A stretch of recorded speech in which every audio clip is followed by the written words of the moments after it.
We're going live in 3, 2, 1.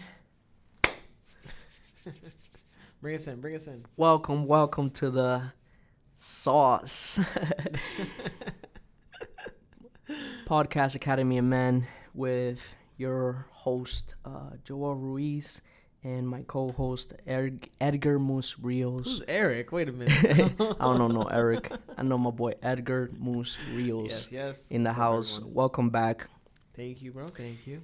Welcome back to all the listeners. We were just going over some of the analytics of the podcast, and we're super happy at everything that we have been able to basically achieve. So this whole thing started as a project. People, I believe, even some of the most intellectual people that I know have been listening and have given us basically positive criticism, bad criticism, with certain things, but overall the fact that people are listening, I think is a plus. Yeah, the feedback has been great. For sure. The feedback has been wonderful. And we were just talking about off air, we were talking about how things could always there's always going to be room for things to be better. Yeah, for sure. But there's always room for things to be a lot worse than what they are. Yeah. So it's for important to just keep it pushing. Yeah. And but overall, I think even the topics themselves have been pretty interesting. Oh, yeah. And we come in here and we think abstractly. Yeah. About different various things, right? Yeah. That is the entire essence of the podcast. For sure. That was the biggest thing that I got from, for example, Ms. Ritz. Yeah. That told me, like, yo, you guys are really philosophical. You guys are really deep into the conversation. Yeah. Great. We know exactly what we are. Yeah. And for the record, thank you. So everyone knows Miss Ritz is a mutual high school teacher of Joel and I. And we just reconnected we've never really lost touch, but we don't get to see each other in person often. Yeah. And this is recently was the first time we got to see her in person. In a very long time, so we had a lot of catching up, and it turns out that she's been faithfully listening to our podcast. Yeah. And it was very shocking to hear that. Yeah. On both parts. Yeah, I remember I only sent her episode 1. I sent her personally. I gotta blow it up. I'm sorry. I sent her episode 1, and I said, hey, I would love to hear your critique on this, because she actually got me into podcasts in general. Really? Yeah. Oh, wow. I told her I was having a hard time reading, and she was like, why don't you listen to the books instead? Yeah. And I said, well, would it be the same if I like crack the book open and read it myself? She's like, not really, because psychologically there are different things that happen when you read versus when you listen to something. For sure. But just from an educational standpoint, she introduced me this podcast called The Moth. And they had the Moth story time or story hour, and they had a bunch of people submit 1 hour long stories in their life, or sometimes they were fictional. And I would just listen to people give these 1 hour long stories, and a lot of them were from these people's lives. And it was that was the very first, and then I stumbled on Joe Rogan, etc. Yeah. And now we're here. Whoa. But yeah, she introduced me to podcasts in general. You know, it's so funny you mentioned that. The first time, so I'm an avid reader, right? Per se. I read I probably am one of the people in my family who read the most. Let's just say that for sure, right? And the first time when I first arrived to the U.S., the first time that I picked up a book in English, it was in the 6th grade, I think. When I arrived here in 5th grade. I went to 5th grade, 6th grade. I didn't know no English by this time, right? Like, I'm a brand new Dominican kid from literally the island. And so the first time that I picked up a book, it was the reason why I picked it up was because they had a cassette of someone reading the book. Yeah. And so I was able to put the cassette inside of a radio, plug it in, click play, because I couldn't read. Yeah. Right? I couldn't read the words that were in front of me. So you just listened to it and followed along? Exactly. Okay. Yeah. What were they? What you said, 6th grade, right? Yep. So was it like it was actually Harry called Potter? Or no, it was Maniac McGee. Okay, you remember the book? Yes. Damn, bro. Yeah, Maniac McGee. Interesting story. I think I would love to go back and either A, listen to it again, or B, read it again. But it was about some like white kid in some place, probably like Chicago or something. Yeah. And there was like some railroads that divided the city. There were the black kids on one side, the white kids on the other side. It was like something like that. It was racial for sure. Remember the teacher who gave it to you? I don't. It was such a long time ago. Just the experience itself. Yeah, just the experience. And then by the way, this is all based off memory that I mean, 6th grade. I have never picked up that book ever again, right? Yeah. So my memory could be faulty. But there was an interesting part of it where the black kid ate chocolate, and then they handed it to the white kid, Maniac McGee, basically, that's his name. I'm not sure exactly what his name is, but yeah, you know. And he ate it, and everybody reacted like, "Whoa, this white kid's gonna eat a chocolate bar from a black kid?" Yeah. It was like sometime maybe, who knows, 70s, 80s, like time frame, right? Yeah. And maybe I should just look it up, but yeah, and a couple of different weird stories, but I remember that was the first time I ever picked up anything in English. But English is a tough language, bro. It is. That being said, educators, if you're listening, don't ever underestimate the value a interaction will have on a kid's life, especially one that's coming from another country. Who might not be as privileged as other kids. Not only that, but also that they don't understand the social structure of the U.S. Yeah, or of the world, really, for that matter. How Facts. much database do you have, really, as a 6th grader? Really, right? Facts. For sure. Yeah, you know, when I was in school to be an educator right before COVID hit, I was taking a class, and they... I forgot the name of it. Was it literature for young people? I can't remember what the class was, but there was a group project where we had to write a children's book. And I was the writer of the group, and the other one was the illustrator, and the other one was co-writer. She basically was my editor. It was basically just like a mock thing, and it was our final. It was beautiful, and we agreed on the title being Life of an Angry Cheeto. Okay. Yeah. It was very. That's interesting. It was politically inclined. It was politically influenced a bit. There was an angry Cheeto who didn't want to be in the same bowl as the other chips, and he didn't play well with other chips, and he realized nobody wanted him, or nobody really wanted to play with him because of how mean he was. And very long story short, well, we're talking like 10 pages. Okay, yeah. Very long story short, he had a change of heart and decided and realized that all the other chips are not as bad as he is. Wow. But yeah, it was Yo, so for me to, let's just say, hypothetically speaking, open up or write a children's book, do you know what would be required for something like that? Yeah, I mean, not much. Okay. Not much. It's gotten to the point where it's you could be self-published, right? Kind of like YouTube at this point. As much as authors would hate for me to say that, that's the reality of it. Really? You can make an ebook and post it on Amazon, and if you've got a decent enough following with a halfway decent marketing strategy, you can, with some time, become a New York Times bestselling author. Yeah. And that's just the reality of that market. Wow. Yeah, I mean, a lot of the times it helps to be backed by a major editor just because of their publicity, and they're in already with stores like Barnes & Noble, Staples, Target, etc. But you don't really need it because the internet rules the world right now. That's so funny. So I've thought about writing Selma. Yeah. A couple of children's book.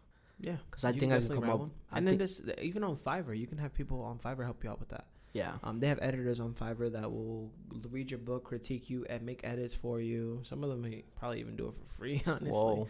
Yeah, just to put a name on it.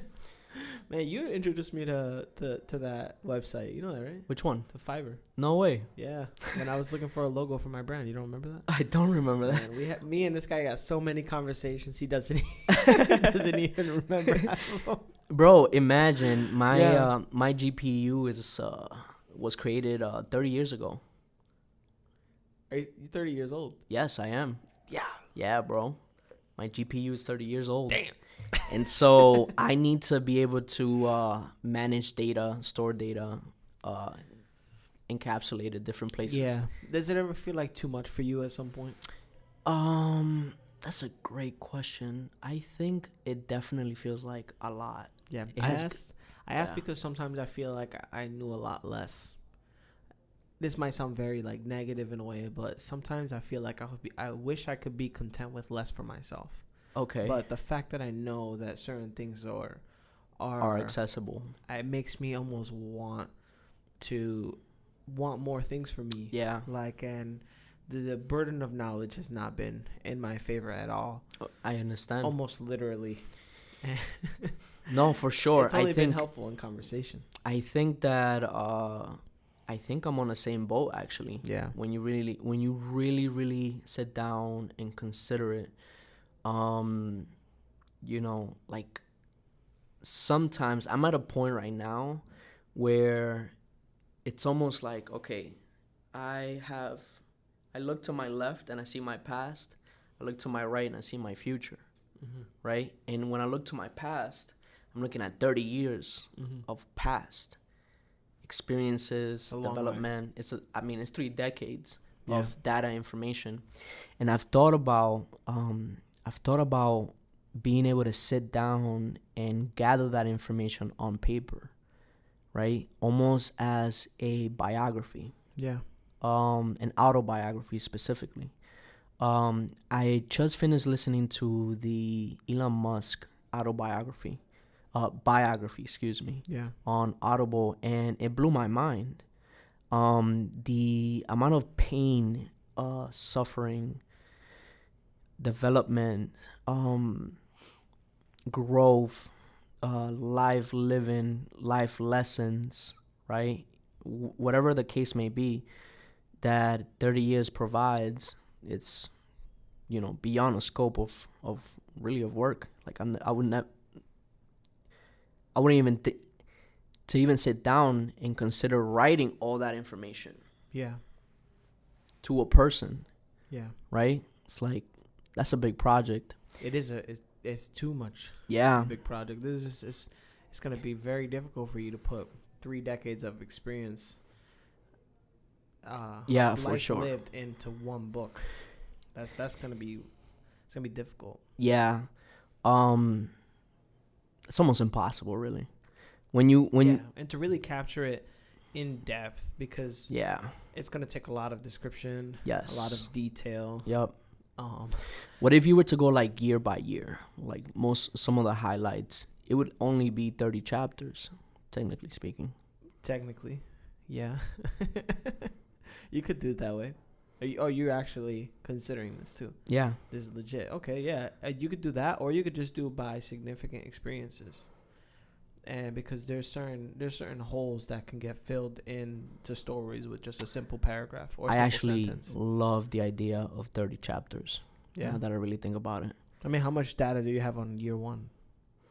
I could give a background of myself, where I come from, who my parents are, where did they come from. What about year 3? Year 3, maybe gather data from my parents, for example. Okay. You know what I'm saying? 30 books, 30 chapters. 30 chapters in one book. Listen, I support whatever you decide to do. I'm really just brainstorming here. Yeah. For sure, I want to write the children's book. That's like for sure. Just because I have a lot of different stories that I can put on paper. I have in my brain, as we currently speak, I have what are they called when it's like a book of 3s? A trilogy. Okay, a trilogy. Yeah. I have a trilogy in my brain for children. No, not for children's book. This is a science fiction. Okay. Yeah, science fiction. I have. Oh, how do you feel about splitting up in decades? I think it's a great idea. A 3-book series for you, for that autobiography. What do you mean? Oh. Decade 1. Years 1 through 10. Decade 2. And then decade 3. That's a good idea. Yeah, that'd be fucking sick. That would be sick. Yeah, because when you were saying that to me, my brain went off on how I used to vlog for future messages to myself. Yeah. Or past messages to myself in the future. Yeah. And there were moments that I really wanted to capture. And I was a very selfish vlogger. I could have vlogged every single weekend, every single Saturday, but I didn't. Yeah. I vlogged significant events in my life. Yeah. And those were so that way I can look back on them. And it'd be very interesting for you to kind of write this out so that way you can look back on it. Yeah. I do it away. I have every journal that I've ever written since 2015. Yeah, still. and I have old journals. My boy Giro in the back. Yeah. I have old journals. I have one. I think the oldest one that I have was from like the time of John Jay, when I was at John Jay College of Criminal Justice. Were you journaling in high school? I was not journaling in high school. Yeah. I wish I would have. Didn't get introduced to journaling until I was in college.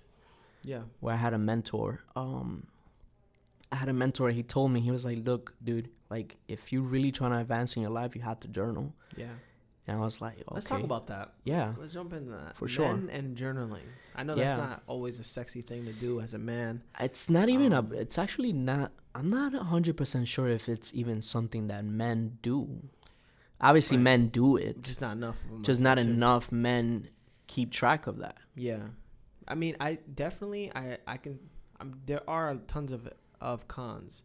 But lately, there's been a common theme where being as reflective as I am has been negative. It hasn't been the most beneficial for me personally. Okay. It's given me this much character development, if you will, and it's gotten me to the point of where I am today. But being as reflective as I am has definitely been counterproductive for my mental health lately. That's interesting. Elaborate.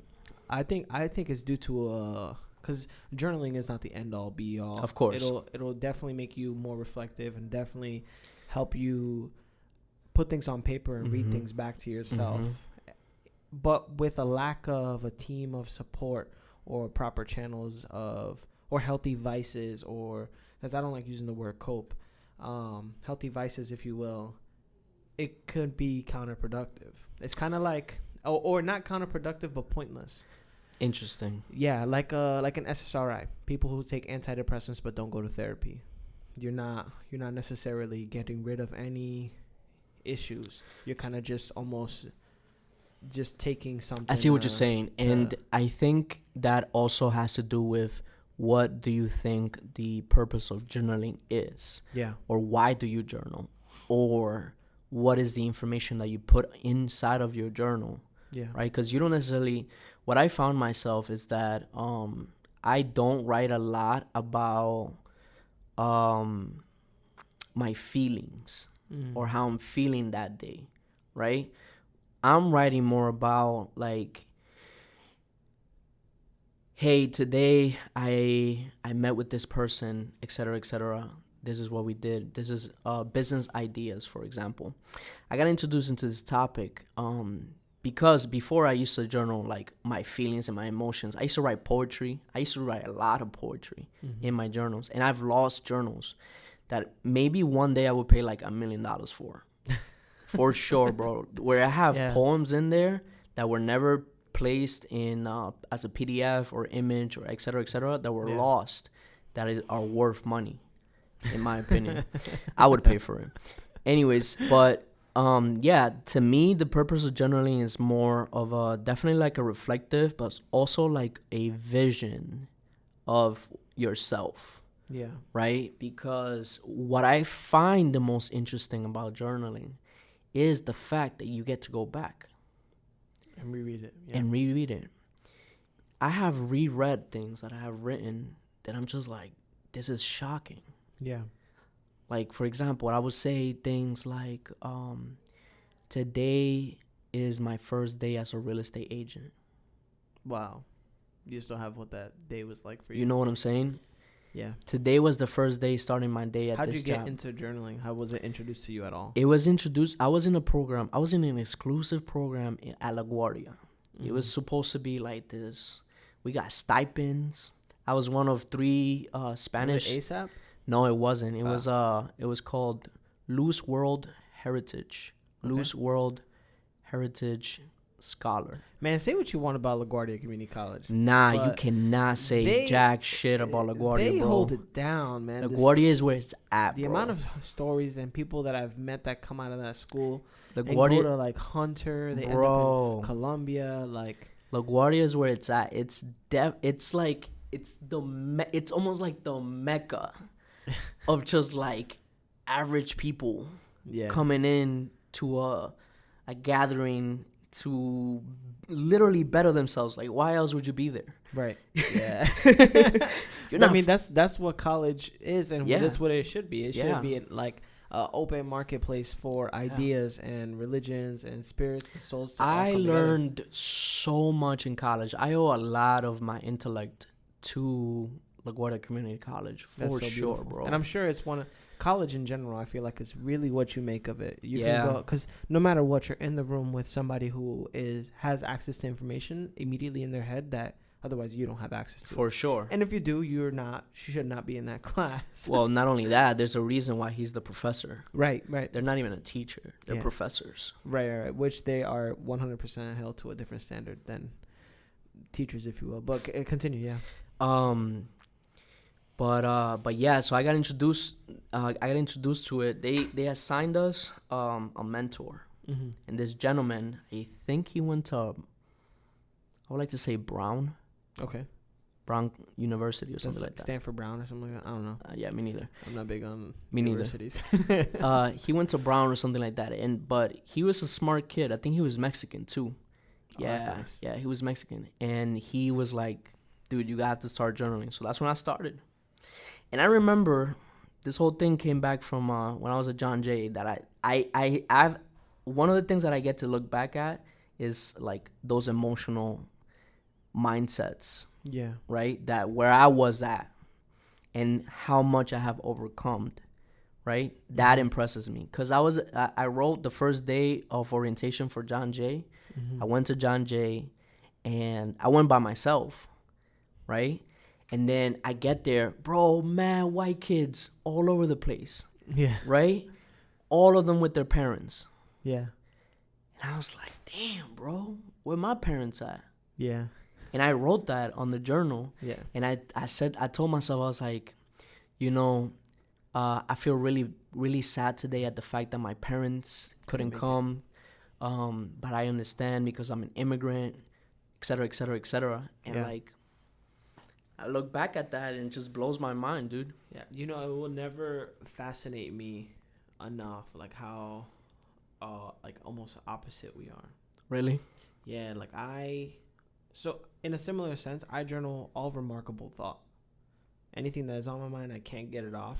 And that could be an experience I had throughout the day. Yeah. Or it can be just a song I can't get out of my head. Right. Like I've legit written 2 pages in a journal of a song that I just can't stop singing. Yeah. So whenever I didn't have anything remarkable immediately, I would just say what I'm thinking, blah, blah, blah, until I fill the page. And because after a while, kind of like I feel like I checked most of the mental inboxes, and I needed to do some deeper soul searching in order to really start filling up the pages again. But journaling was introduced to me by somebody we went to high school with, actually. Who? Her name was Amanda. She was in my graduating class. She was my high school sweetheart's best friend at one point. And they slowly start to get into different friend groups over time. And I don't know really how it happened because I was very absent my senior year. But I remember her friend, Amanda is her name. Amanda, if you ever listen to this, thank you. No, for real. I don't think I've ever shared that with her. Yeah. But she came to visit me when I was in the hospital for my suicide attempt, and she didn't know. I don't know what she knew. She just walked in. I was so surprised to see her. She brought me a book that I've given away to somebody who I personally know that was having suicidal ideations, called Medhead. And she also gave me another little book that I thought had words in it, but I crack it open, and it was about the size of my iPhone. And it was a little book, just no lines, no nothing, and blank book. Beautiful. And she said on the first page, she said, "Try writing your thoughts down. Love you, feel better." And ever since that day, that journal got filled. There's no more pages available in that book. That is so satisfying. And that was 2015. And it started like I said, I still have it. Yeah. And this tiny little book just, it was my best friend, because there were plenty of days where like nobody came to see me, and I was in the hospital for like 4 months.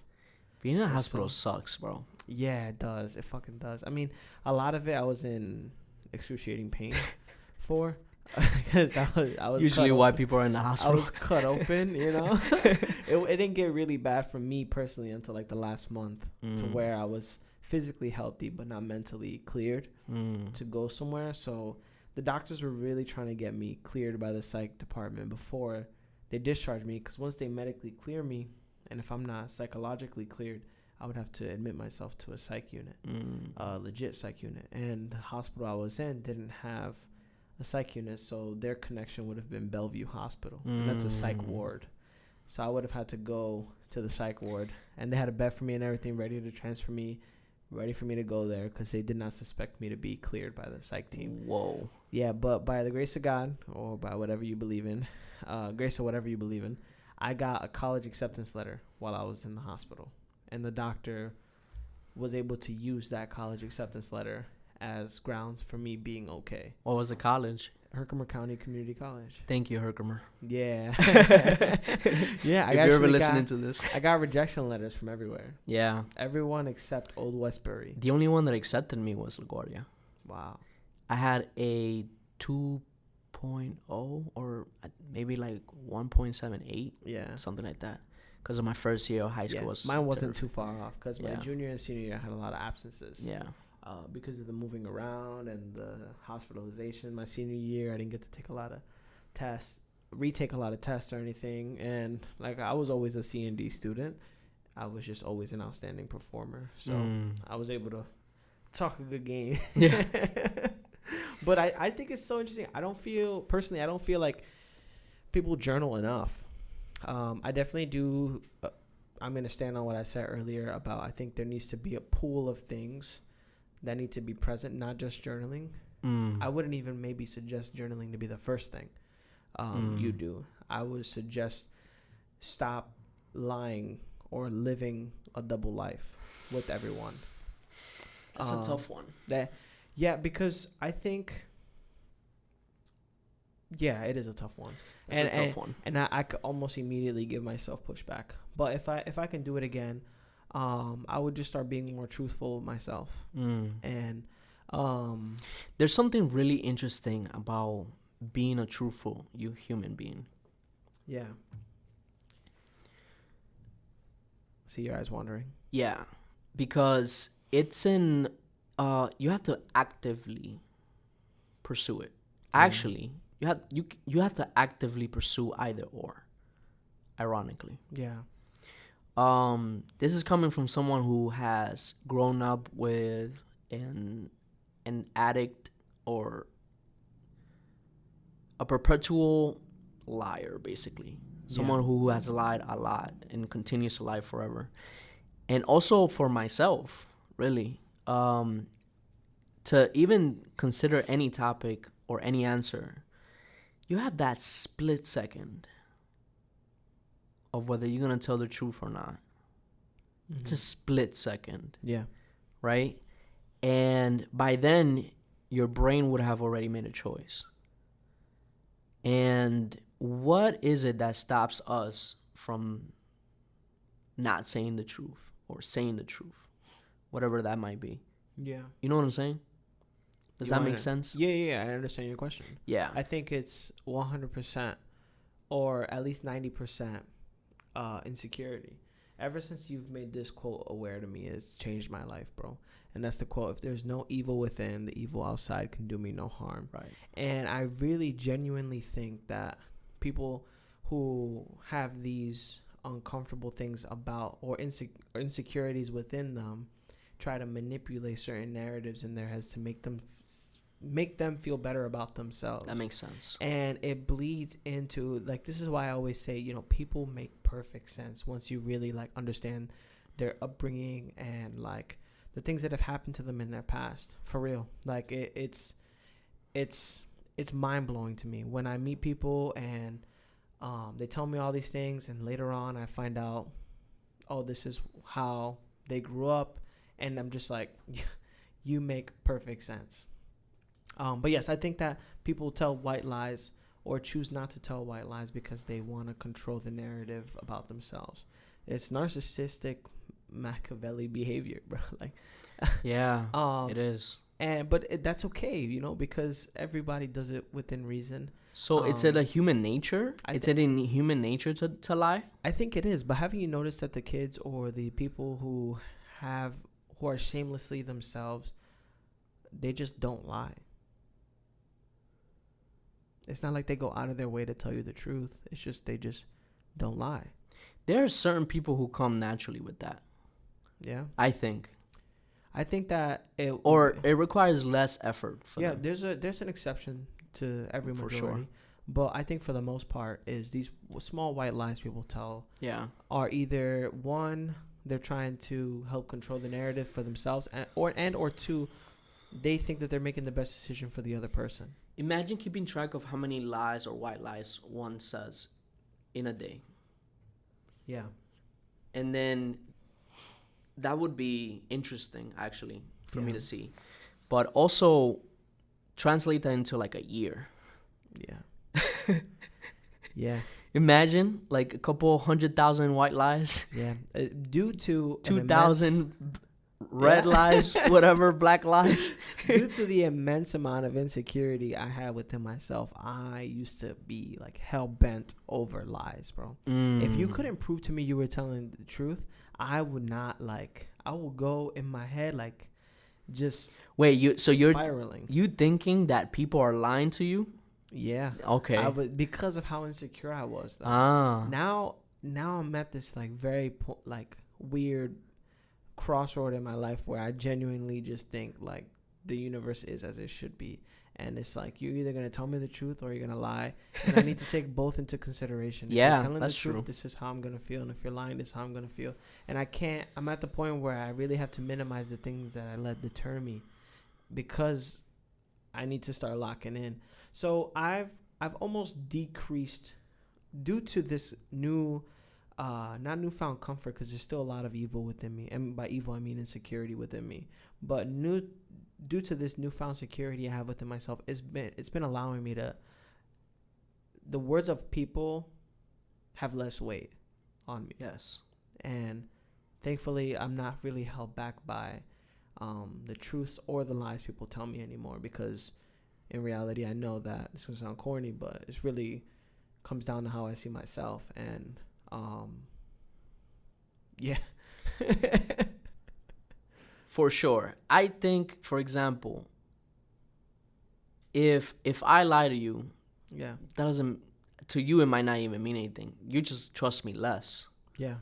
And to me, it depends on the person and the situation, but I find myself usually not trusting people off the get-go. Unless I'm reading good, that you have a good vibe. That's exhausting. Yeah, I mean, I'm sorry you think that way. Really? I think it's my my de facto. Yeah. Yeah. I think I was talking with a friend of mine about this recently. She recently had some family stuff going on, and I was just talking to her about the dynamic of people in general, and I was telling her about how normally I'm a little bit reverse from you. So what I mean by that is whenever I meet somebody new, I trust and hope and have faith that they will abide the laws that I abide by. Shake my hand, look me in the eye, give me the courtesy of being a human being. I trust and hope that they have that. And really, love gets built over time with that person.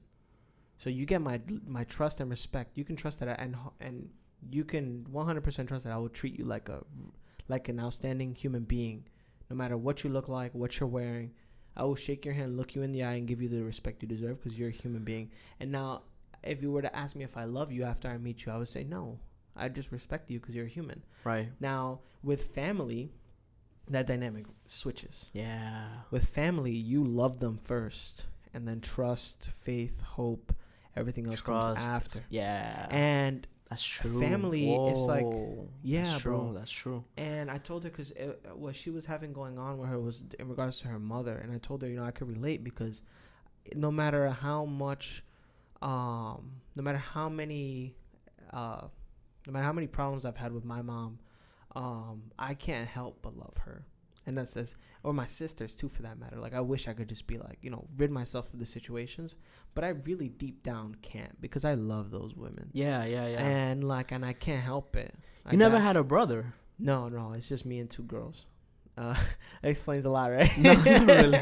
But yeah, so it's just like I love these women, and I can't help it. Now, there's times where over time I build that trust, love, hope, faith. And then there's times that they do things that eliminate that completely. And then I go right back down to just simply loving them. Yeah. I 100% can relate to that. So I even forgot why I brought that up 100%. Yeah. What was the... No, we were just talking. Yeah. we would have to go back to continue on with the conversation. But... Yeah, but I just always thought that to be an interesting dynamic. And when I was talking with this girl about it, she was like... She had a similar reaction. She was like, yeah, like... It's right. it's definitely odd. First of all, I love that perspective. I never really thought about that. Yeah. To me, it was always like, family is just the family are just the people you did not get to choose. Yeah. Right. That's how I see them. Yeah. That also sounds a little exhausting. Really? Yeah, it sounds daunting. What do you mean? It's like it's a truth. It's a factual statement. That's it. Yeah. That's all it is. Okay. It's just a factual statement. I don't think about them like, oh damn, I didn't choose you, bro. Like, yeah, No. If I could choose, no. It's a factual statement. Okay. Fair. And because it's a factual statement, then the sooner that you accept it, the sooner you get to move on to the next stage, right? It's like I didn't get to choose you, but we're stuck together for life. Yeah, I mean, I could see where that will be. The other person has to accept it too in order for the two to collaborate, honestly. Exactly. Yeah. For sure. If one accepts it and the other one, collaboration just won't work. It'll just be a relationship full of compromise until one becomes very exhausted and the other just disappears, or they end up exploding and resenting each other. Yeah, but because you didn't get to choose them, I think it's the automatic love comes in first. Yeah. You know what I'm saying? It's different when I meet someone in the streets. Yeah. Well, It's interesting because do you think, as a new dad, do you think Selma psychologically chooses to love you at this moment in time? Do you think she has any idea what love is? Or do you think that it's instinctual? Is it like... Because honestly speaking, she won't be able to say I love you until for another few years or a year or two. Yeah, so I do sign language with her. Yeah. So I say, I love you. And she starts laughing. Yeah. Right? Whether I understand. Whether she understands, it's probably non-existent, right? She would have to repeat back to me. But when I say it, even though I know maybe she doesn't understand it or feel it, whatever, but it's almost like, how is love expressed, right? Yeah. Because when she sees me, she generally gets happy. Yeah, I've seen it. She dances. Yeah, I've been holding her every time you come in the room. Yeah. Or like when Samantha was braiding my hair. Yep. And I was holding her. Yep. You walked in and she wanted to dive off of my arms. And I'm tall, Yeah. And so I wish I could say that it's instinctual. Yeah. But it's there's got to be something more. I mean, we could really be jerks about it and just narrow it down to neurotransmitters being fired whenever a certain stimuli enters. But true. Or Or we could say, yeah, she loves you. No, that's a factual statement. Because if love to you or to anybody, really, my voice is cracking, I'm sorry. If love is just a series of chemical reactions, you must live a very bleak life. But what that's that might get me some backlash. Most likely. But if you really think love or a connection like that is just a bunch of chemical reactions happening at once due to a stimuli, I think, you know how like, if I think that there are definitely people out there who are simplistic and who can put things from the macro to the micro. Yeah. Enough. This is where I say being reflective is hard for me. You know, like I end up asking questions like this. No, that's a great question, honestly. But yeah, there's definitely people who out there. For example, this was very interesting to me. I'm listening. Elon Musk, right? I learned so much about him that blew my mind. He apparently struggles with social cues, right? He doesn't really understand. Yeah, very interesting. He struggles with social cues where he doesn't really understand that his bashing or comments or et cetera, and this is first a scene from the gentleman who's writing the book, right, who followed him for multiple years.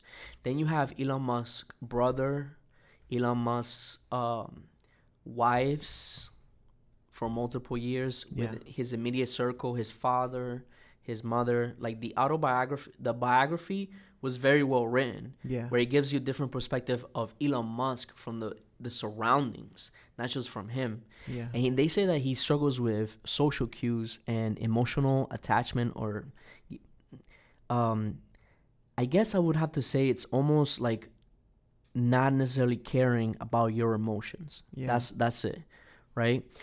Where now everything to him is almost either A, mechanical, or B, software related. It's almost like the way he thinks is very engineering like. Yeah. Right? Which makes perfect sense. For sure. If you break him down. Absolutely. And so that to me was very interesting. Yeah. Because they will describe him and they would say, you know, he will go on these like rampages. Yeah. Of just like delete, fire, delete, just to run all of these businesses. Yeah, what surprises me just by hearing that is the fact that people would expect anything else. You know how selfish it's got to be of me to expect something else from you other than somebody who has lived a very hard 3 decades, who is now a wonderful father, and is giving all of that attention to that. You know how just overall self-centered I gotta be to expect that from you. And if you told me all your life you've been playing basketball pays your bills, basketball has brought you to the point where you are in life, and the sport has. If you tell me that and I know that about you, I'm not gonna expect Jordan Peterson from you. I think it's almost selfish for me to come up to you and be like, hey, hey, can you just listen? No, why would you go to an apple tree for lemons? Like, let's really talk about it. That's interesting. You want a tree, you want a diverse tree. I just think that I see exactly what you're saying. I wouldn't go to Elon Musk I would go to him if I wanted to learn about engineering and how to be more driven and mindlessly devoted to something, no matter whatever way you see it, right? Yeah. I would not go if I wanted to be more reflective, I would listen to someone like Jordan Peterson. Right. And if I wanted to understand the psychology of the brain, same thing. Like if I wanted to just pass time, I would listen to Joe Rogan.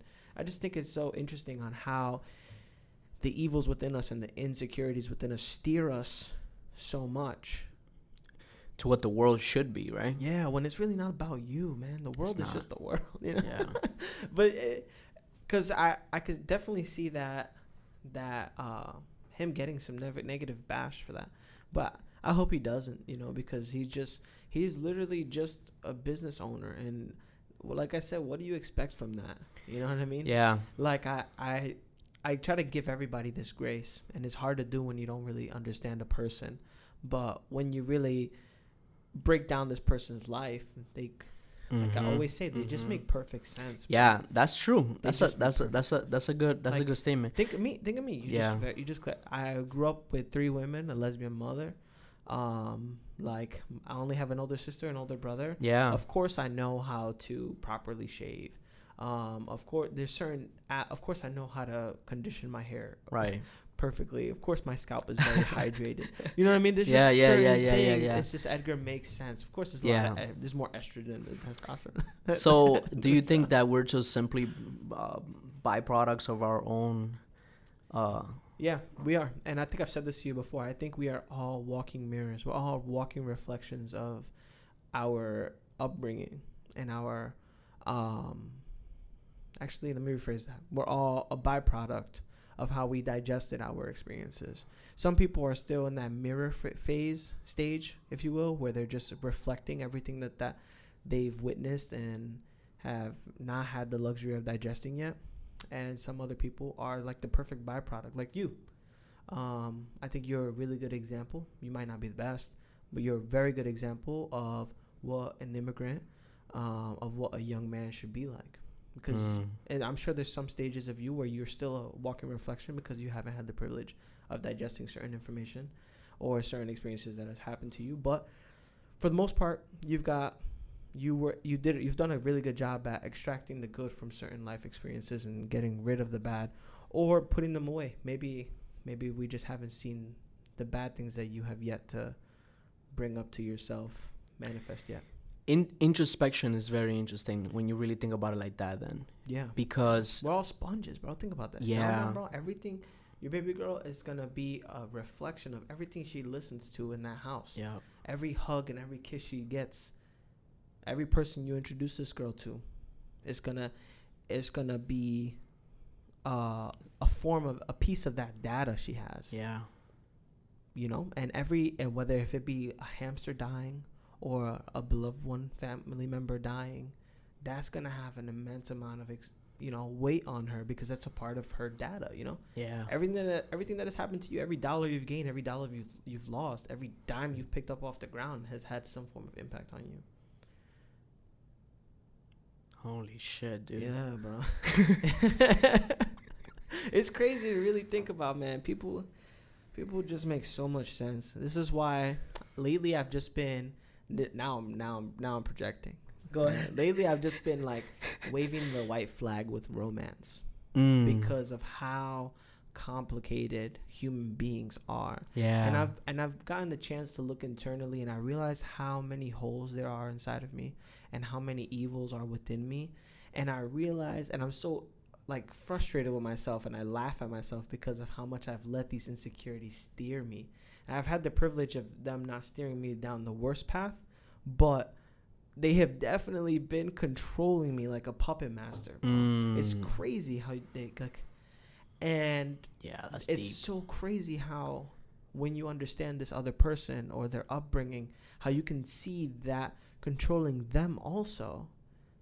And I think part of it speaks on love itself and a connection within a human being when you can truly see the beauty in a person whenever they release themselves from those strings. But a big part of it is being willing to take on the task of helping them realize their strengths, realize they're not in control of themselves, realize what's steering them. And those are nasty realizations one person has to come to. And that is such a long, lengthy process.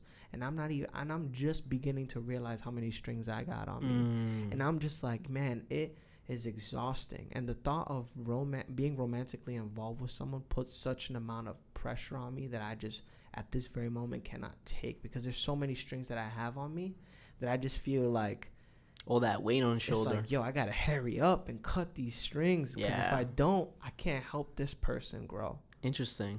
And like, is that what you see a romantic relationship as? Helping someone else grow? No, I think I see a romantic relationship as like a crazy ensemble, like a Broadway show, right?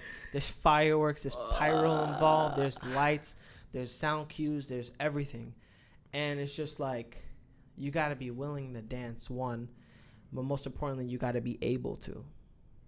So many people are willing or able to, but aren't. The other is not available. Or some people are willing but not able. Some people are able but not willing.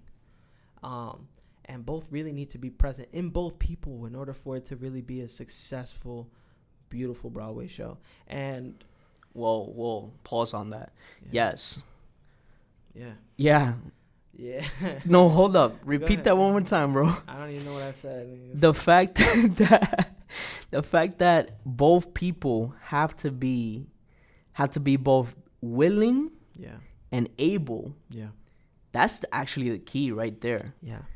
Yeah, because I have seen a lot of times where they are capable but not willing. Yeah. And that's tough right there. Yeah, it's more sad when you're willing. Well, they're both very tragic. I'm stupid for even thinking that. They're both so tragic. When one is willing but not able to, you know how much that pains me to see in people? And then vice versa, when they're able but they're not willing. It's like, damn. Like, damn, right? What would you describe as able? Able, that's different for everybody. Yeah. So that's there's way too many variables to factor that in. That's true. Because able means different. Able is different for everyone. But I think that if you do a decent amount of reflecting, able could be brought down to a few simple ones. Like, I don't know. You could essentially make the argument that you're always able to love someone. Yeah, that argument could be made. Same for you always can be willing. Or maybe not. What do you think? Maybe not. Yeah. I think the deciding factor might be the willing. Yeah. I think so. Well, I think our life experiences and what insecurities we're letting steer us determine whether if you're able or not. Okay. Right? So, like, if my biggest gripe in life right now is to, let's say, for example, just to become financially stable. Mm-hmm. If the person that I'm courting or in a relationship with doesn't align with that, I won't be able to I see what you're saying. In the way that they deserve to be loved, or gotcha love them in the way that I want to, because I see. I can't. They are constricting factors. Yeah. In it's life, like when we think in that, you can think about Maslow's need hierarchy, right? Yeah. It's like some things need to be present before for sure. Other things. Yes, 100%. Yeah, I think that answers that. Yeah, for sure. Beautiful, man. I freaking love this guy, bro. Yeah, I'm single and I'm in debt. Was there love? Well, I'm married and I'm in debt, so. Yeah, so I haven't been able to see any fruits of my reflection yet. All I'm seeing is a bunch of seeds planted. So. Well, I don't know, bro. Being in a romantic relationship it's a lot. I would have to say it's almost a lot of luck. I don't think luck definitely has a factor for sure. Yeah. It would be like, are you able, and then be willing to then be in a relationship, right? Yeah. Like then those. For the record, before you continue, yeah, I learned the willing and able part through Gilroy. Okay. He was telling me about how everybody, because when I first started at the bank, everybody would come into the teller line and ask about mortgages and CD accounts and investment opportunities, and I always divert them to him. And everyone, I was new to banking, so I didn't really get. I had an idea of what tax brackets were and what different kind of investments were, but I never had like a higher level understanding. Yeah, like a grasp of it. Yeah, what these things were. So everyone who was interested, I just referred them to him. But, he sees so many people who want to do these things that he needed my help to funnel filter. Out. Yeah, do a better job at filtering. So he sat down with me one morning, and we were just talking for like a good 45 minutes about some people who are willing but not able, and both need to be present in order for me to schedule an appointment with Gilroy, my boss at the bank. If they're not willing, don't even sit them down with me. Don't even schedule me with them. But if they're willing and able, or if they're able but not sure if they're willing, you think that just a conversation will make them more willing, or an ingestion of information will make them willing, sit them down with me. But they need to be willing. I mean, able to do it in order for us to even talk. Because that's true. And he said vice versa. You know, if they're very willing but they're not able to yet, but he's got 2 months of adding $300 every single month, and you could tell he's on a good track record, sit him down with me. Maybe a conversation with me is what will benefit him to start saving more, or etc. So we really do. Wow. Yeah. So he brought that idea of that, and me bringing those two choice of words were heavily inspired by that conversation I had with him. But we were talking about banking. We weren't talking about romance or any psychological connections. Now that I really think about it, it's almost like a yin and a yang, right, effect.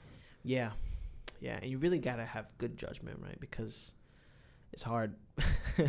Because sometimes even the kid that works at Friendly's, if we're talking finances, the kid that works at Friendly's living off of tips with some proper information given to him, 5-10 years, the kid can do something with the money as long as he commits and stays with the plan. Yeah. Are you willing and able? Yeah. So one within reason could exist without the other in finances, right? Now, I don't think that might not be the case for romance, but I'm honestly thinking about it kind of deep, but I think it's almost like a fundamental law of any choice.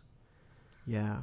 Because I was thinking about it. For example, let's just say you and I want to meet this meeting, make this podcast happen.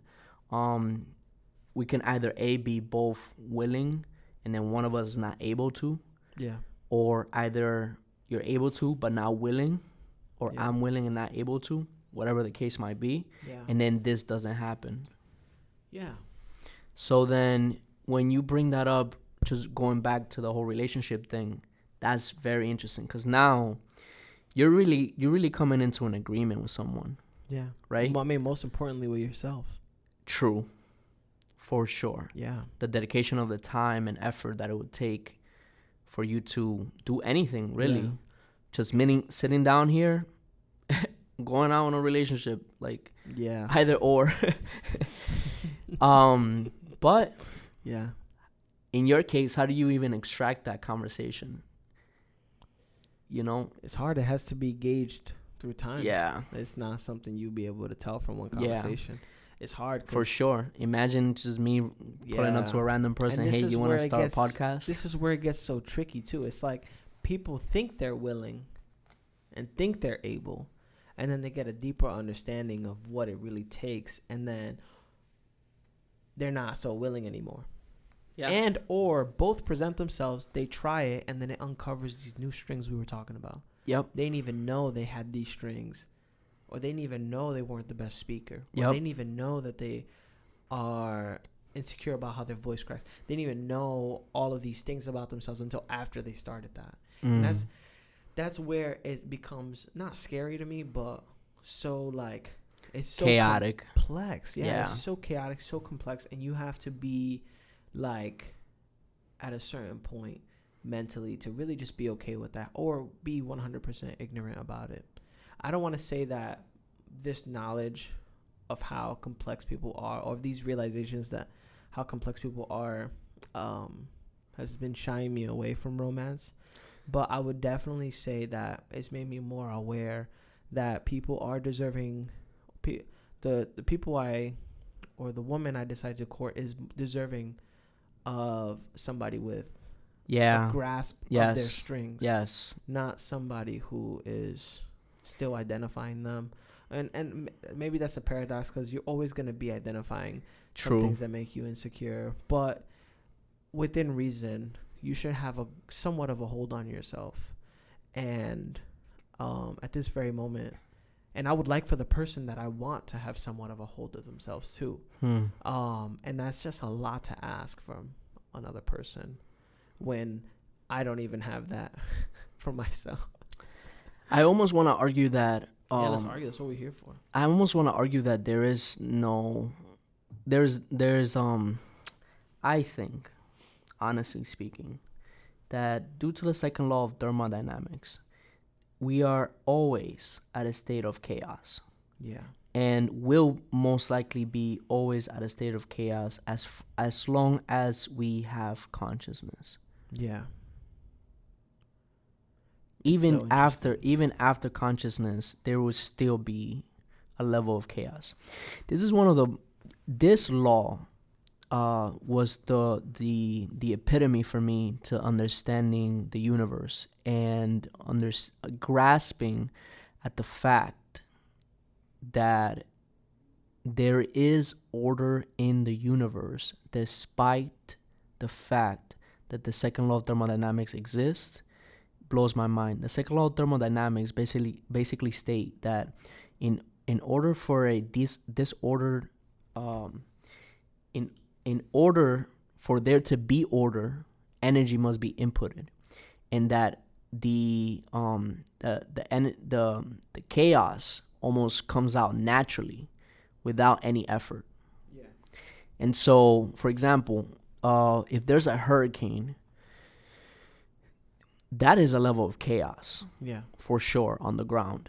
Do you expect anything orderly to come out of a hurricane? For example, when you look at the universe, how is it possible that we're here? Yeah. I mean, through understanding, it's almost irrational to not expect something chaotic to come out of a hurricane. But if you telling me as a dog, I look up to the sky and see a hurricane forming above me, I would just think it's a beautiful phenomenon to witness. You know what I'm trying to say? Yeah. I see what you're saying. That goes back to the romancing part. It's like if you are unaware of what the hurricane that lives inside someone, or unable to identify that is a hurricane, because within reason they might not even be able to identify it within themselves. That's true. And also to be able to identify it on the other person, takes a lot. Yeah. So I agree with you. I'm following. Yeah. You're cooking up. Yeah. And so that was the one understanding that allowed me to basically almost say that there has to be some form of energy output. There has to be an energy source. Yeah. What is the source, right? The ether. They used to call it the all-knowing energy of the universe. Some people call it God. Other people just call it the force, literally. Where it took this order and made it orderly. You can almost argue that gravity was the biggest effect, right? But yeah, you can. Listen, I'm not gonna go into that's deep. Yeah, I'm not really gonna go into the whole physics behind it because I'm not a physicist. So we're just gonna stop right there. Yeah. All I know is the basics. Or biologist. Or biologist, exactly. But that whole essence really brings it down to the amount of input that requires you to get anything in order. Right? Get your life in order. Get your shape in order. Get your books in order. Get your finances, anything in order requires a significant amount of energy. And that's a deep realization. Yeah. That's a deep realization. How long have we been on for? I don't even know. Yeah. But that's a deep realization. The fact that, we only have so much energy, and then therefore you need to choose where you're going to put that energy towards. Yeah. And then stay consistent enough to see it through. Yeah. Is Jesus, man. Yeah. I think with that being said too, I think it's also important to acknowledge your energy and differences, if that makes any sense. Like I was having a pretty bad month last month, and I was like beating myself up for like not doing enough. I would like wake up at 3 instead of at 6:30. Like, do I normally wake up to try to skip rope, shadow box? get some exercise in. Then after work, I would go to the gym. Then I would do like these class that I was doing, but I never felt like I was doing enough. And until the weekend before my birthday, I realized I went to the gym only for 1 hour. I fit in as much sweating as I could in 1 hour, because after that I forgot what I was doing. I had something else to do, and I remember like, damn, I wish I could have worked out more. But in reality, I was looking at it wrong. I had 1 hour to work out, and I gave it 100% of my attention when I had that 1 hour. If I would have had it go on any longer, I would have probably not been able to give it my 100% because I'd be focused on other things. I managed my time good enough to where that 1 hour I was there, I was able to push and give it 100% of that 20% of my day. Yeah, that makes sense. The energy output is in focus. Yeah. Yeah. Yeah. Ladies and gentlemen. Yeah. I think we're going to end this here. Academy of Man, ladies and gentlemen. Episode, 8? Episode 8. Episode 8. We're wrapping up. If you have any questions so far or want to debate us on anything or just challenge the idea that we were just talking about, hit us up in the comments or DM us. We love to get into conversation and mention you here in the next episode. We're gonna break this down. This is I definitely think this was a great episode and a long one. Yeah. And there's a lot of different nuggets in here. So there's a lot to unpack, especially with unfiltered thought. Yeah. So I apologize if I stepped anywhere. I shouldn't have stepped anybody. I don't know. Never apologize. Nah, people are human too. That's true. That's true. So we love you here. Ladies and gentlemen, thank you for showing up. We love you. We will catch you guys next time. Peace.